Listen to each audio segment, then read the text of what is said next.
সম্মানিত ভিউয়ার্স, আসসালামু আলাইকুম। সবাই কেমন আছেন? আশা করি ভালো আছেন। আমি রাত্রেবেলায় আপনাদের মাঝে একটি ভিডিও নিয়ে আসছি। ভিডিওটা হচ্ছে আপনার মেকানিক্যাল কাজের ভিডিও।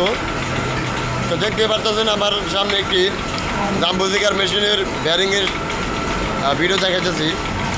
দেখেন ভিতরে একদম শুকিয়ে গেছে, তার কারণে ব্যারিংয়ে প্রচুর আওয়াজ হয়। আর এই আওয়াজ বন্ধ করার জন্য আমি চলে আসছি।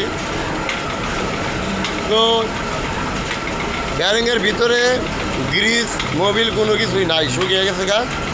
আর যা দেখতে পারতেছেন এগুলো হচ্ছে এই যে মেশিনে ডাবল পাল্লা কাপড় চলছে, হেডারের বাড়িতে পানি, সম্পূর্ণ পানি এই ব্যারিংয়ের উপরে পড়ে। আর এই কারণে ব্যারিংয়ের গ্রিস মোবিল সব নষ্ট হয়ে গেছে, এই কারণে শব্দ হইতেছে। তো এখন আমি কেরোসিন তেল দিয়ে ভালো করে ওয়াশ করে নিছি।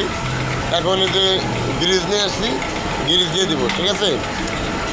ইনশাল্লাহ গ্রিজ করা শেষ হয়ে গেলে এটা শব্দটাও অনেকখানি কমে যাবে, মোটামুটি অনেক দিন আবার ভালো সার্ভিস দিতে পারবো ইনশাল্লাহ।